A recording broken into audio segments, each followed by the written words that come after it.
ဆိုတော့ဒီနေ့မှာဆိုရင်တော့လီယိုနယ်မက်ဆီအသုံးပြုနေတဲ့စကိတ်ဆယ်မျိုးကိုပြပေးသွားပါမယ်ဒီစကိတ်တွေကိုအိမ်မှာလေ့ကျင့်ကြည့်ပါတကယ်ကိုမှသုံးဝင်ပါတယ်ခင်ဗျာဆိုတော့ဗီဒီယိုလေးမဆက်ခင်မှာ subscribe လေးလုပ်ပေးခဲ့ကြပါခင်ဗျာဆိုတော့ဗီဒီယိုလေးကိုစလိုက်ကြရအောင် Number 1 the left ဒီစကိတ်ကိုညတောက်ပါမှာကစားတဲ့သူတွေဘက်တောက်ပါမှာကစားတဲ့သူတွေကပို့ပြီးတော့သုံးများပါတယ်ဒါကိုဘယ်လိုခြေနေမျိုးတွေမှာသုံးပြုသင့်တာလဲတခါတရံမှာပြင်ပနောက်တန်းတွေကအရှိနဲ့ကိုရှိကိုပြေးဝင်လာပြီးဘောလုံးကိုဖျက်ထုတ်တော့မှဆိုရင်ဒီစကိတ်ကိုသုံးပြုသင့်ပါတယ်ဆိုတော့ဒါကိုဘယ်လိုမျိုးသုံးပြုရမလဲပြဘက်ကစားသမားကကိုရှိကိုဝင်လာပြီးဘောလုံးကိုဖျက်ထုတ်တော့မှဆိုရင်ခြေတော့ရဲ့အဖျားလေးနဲ့ဘောလုံးကိုဖော့ဖော့လေးကလော်လိုက်ပါဒါကိုတိုင်ပင်ကွက်တီသုံးပြတိုင်းရင်တော့ဆိုင်ရမိုက်တဲ့စကိတ်တစ်ခုပါနံပါတ်2 chocolate ဒါကိုမက်ဆီကတော်တော်သုံးများပါတယ်ဒါကို body fail လို့လည်းလွယ်လွယ်မှထားလို့ရပါတယ်ကိုယ့်ရဲ့အရှိမပြဘက်ကစားသမားတယောက်ကရှိနေတယ်ကိုကလည်းဘောလုံးကိုဆွဲပေးလာတယ်ဒါဆိုရုပ်ရှင်ဆိုအနည်းနဲ့ဘယ်လိုမျိုးကြော်ဖြတ်မလဲကိုကဘောလုံးကိုဆွဲပေးလာပြီးပြဘက်ကစားသမားရဲ့အရှိကိုရောက်တာနဲ့ခန့်တော့ကိုညာဘက်သို့မဟုတ်ဘယ်ဘက်ကိုရေးပြမလို့လို့နဲ့အခုကျွန်တော်ပြထားတဲ့အတိုင်းဘောလုံးကိုဆွဲပေးသွားလို့ရပါတယ်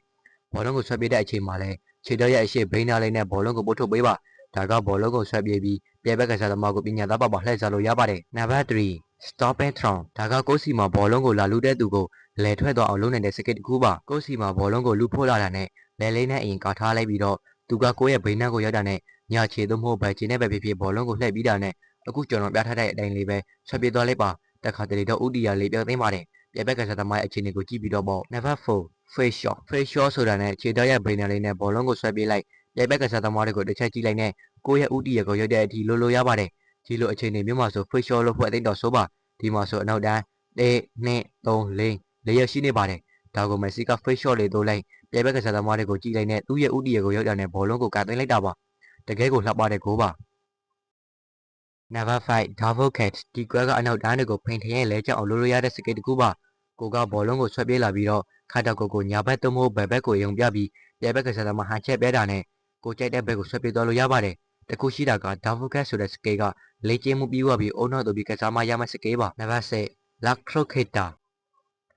ဒါကညာဘက်ချမ်းကဘောလုံးကိုဘယ်ဘက်ချမ်းကိုပို့ထွက်လိုက်ပြီးဘယ်ခြေနဲ့ပြန်ဘက်ရဲ့ဘေးကနေဆွဲပြေးသွားလို့ရပါတယ်ဒါကဘယ်လိုခြေနေမျိုးမှာပဲဖြစ်သုံးဝင်ပါတယ်ညာဘက်ခြေတော့အာသာတဲ့သူဆိုရင်လည်းဘယ်ဘက်ချမ်းကဘောလုံးကိုညာဘက်ချမ်းကိုပို့ထွက်လိုက်ပြီးညာခြေရဲ့ဘေးလေးနဲ့ပြန်ဘက်ရဲ့ဘေးအရှိလေးကိုဆွဲပြေးသွားလို့ရပါတယ်နောက်ပြီးခါတာကိုလေးကိုတစ်ချက်ရေးပြလိုက်ပြီး la croqueta ကိုသုံးပြီးလေခေါက်ပြလိုက်ရင်တော့ဆောင်းရမ်းလိုက်မိုက်သွားသလိုဆောင်းရမ်းလိုက်လှသွားသလိုခံစားရမှာပါပဲနံပါတ်7 tag a cat ဒီကွက်ကတခါတရံဝါးပစံဝါးရေးဆန်ရတဲ့အခါမျိုးတွေဆိုရင်ပြင်ဘက်ရဲ့ဘေးကို45ဒီဂရီလောက်ကထုတ်ပြီးဆွဲပြေးသွားလို့ရတယ်လို့တခါတရံလည်းပြင်ဘက်ကကိုယ့်ရဲ့ရှိကနေရုတ်တရက်ဝင်လာခဲ့ရင်ဘယ်ခြေသို့မဟုတ်ညာခြေရဲ့ဘယ်ဘက်နာလေးနဲ့ဘောလုံးကိုနည်းနည်းလေးဆွဲထုတ်မယ်ပြီးတာနဲ့ညာခြေရဲ့ဘယ်ဘက်နာလေးနဲ့45ဒီဂရီထိဆွဲထုတ်ပြီးဆွဲပြေးသွားလို့ရပါတယ်နံပါတ်8 the top Pokemon ဒီကွက်ကကိုစွမ်းမြင်ကားတဲ့ကောင်တွေကိုရှက်ကွက်တော့အောင်လုပ်ရမယ့်ကွက်မျိုးပါဒါကထူးထူးပြောနေစရာမလိုပါဘူးပြဘက်ကစားသမားကကိုယ့်ရဲ့အရှိကိုရှည်နဲ့ရောက်လာတာနဲ့ပေါင်ကျော်ထက်ကိုထည့်ပြီးကြော်ဖြတ်သွားလို့ရပါတယ်ဝင်လာတဲ့သူကတော့ကိုယ့်ရဲ့ရှက်ကိုပြန်ခွဲတယ်လို့ပါပဲနံပါတ်9 draw few shot draw ဒါက volley fail လို့ပါပဲကိုကဘောလုံးကိုဆွဲပေးလာတဲ့ပြဘက်ကလည်းကိုယ့်ရဲ့ရှေ့မှာရှိနေတယ်ဆိုရင်ခါတော့ကိုဘယ်ဘက်ချမ်းသို့မဟုတ်ညာဘက်ချမ်းကိုရေးပြပြီးညာခြေသို့မဟုတ်ဘယ်ခြေနဲ့ဘောလုံးကိုဆွဲပေးသွားလို့ရပါတယ်ဒါကိုပုံမှန်လေးလေ့ကျင့်မှဆိုရင်လွယ်ပါတယ်နောက်ပြီးကိုကလေ့ကျင့်မှုမရှိဘဲနဲ့ဖိုးထဲကနေတိုင်းမြင်လိုက်တာနဲ့ဘောလုံးပွဲထဲမှာဒီကွက်ကိုပြလိုက်ရင်ခမ်းမဲ့တယ်လို့ကတော့ကိုယ့်ရဲ့ရှက်ကိုပြန်ခွဲတယ်လို့ပါပဲနံပါတ်10 the referee block